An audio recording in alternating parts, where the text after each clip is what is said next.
Hello बच्चों, चलिए प्रश्न को देखते हैं। प्रश्न है निम्नलिखित प्रत्येक समीकरण को हल कीजिए। समीकरण है 4x का वर्ग घटाव 4ax योग a का वर्ग घटाव b का वर्ग बराबर 0। प्रश्न को हल करने से पहले जो इसकी मुख्य अवधारणा है उस पर विचार करेंगे। तो इस प्रश्न के लिए जो मुख्य अवधारणा है वह हो जाएगी द्विघात समीकरण। अर्थात हम यहाँ पर यह देखेंगे कि द्विघात समीकरण क्या होती है। तो वे समीकरण जो ax का वर्ग योग bx योग c बराबर 0 के रूप के हों, दो चरों के रैखिक समीकरण कहलाते हैं। समीकरण है हमारे पास 4x का वर्ग घटाव 4ax योग a का वर्ग घटाव b का वर्ग बराबर 0।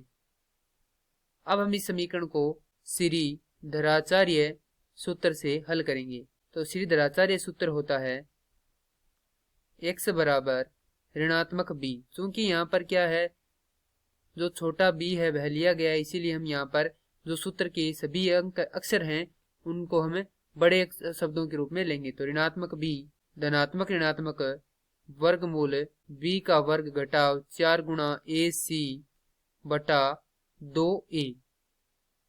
अब यहाँ पर a b व c के जो मान है वह किस प्रकार से आएंगे। यदि हम इस समीकरण की तुलना इस समीकरण से करते हैं तो हमारे पास a b व c के मान आ जाएंगे। तो यहाँ से तुलना करेंगे तो a का मान आएगा 4, b का मान आएगा ऋणात्मक 4a, क्योंकि यहाँ पर धनात्मक और यहाँ पर ऋणात्मक चिन्ह है। योग माफ कीजिए c बराबर आएगा a का वर्ग घटाव b का वर्ग। अब यह मान हम इस समीकरण में रख देंगे। तो यहाँ से हो जाएगा x बराबर ऋणात्मक 4a धनात्मक ऋणात्मक वर्गमूल b का वर्ग अर्थात ऋणात्मक 4a का वर्ग घटाव 4 गुणा a का मान है 4 गुणा c का मान है a का वर्ग घटाव b का वर्ग भाग 2 गुणा 4।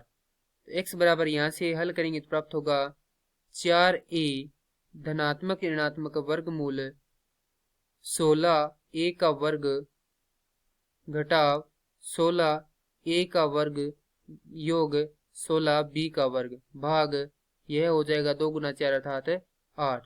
तो x बराबर यहाँ से हो जाएगा 4a धनात्मक ऋणात्मक, यहाँ से 16a का वर्ग से 16a का वर्ग कट जाएगा, यह बचेगा वर्गमूल 16b का वर्ग भाग 8। तो यदि हम x को हल करते हैं तो हमारे पास आएगा 4a धनात्मक ऋणात्मक वर्गमूल को हटाएंगे तो यहाँ से क्या आएगा 4b आएगा भाग में 8। तो 4 यहाँ पर उभयनिष्ठ है तो यहाँ पर हल करेंगे तो आएगा 4 से ये कट जाएंगे, ये कटेगा 2 बार, तो यहाँ पर आएगा a धनात्मक ऋणात्मक b बटा 2। यदि हम धनात्मक चिन्ह लेते हैं तो धनात्मक चिन्ह लेने पर यदि हम धनात्मक चिन्ह लेते हैं तो x बराबर आएगा a योग b बटा 2। तो x का एक मान तो ये हो जाएगा।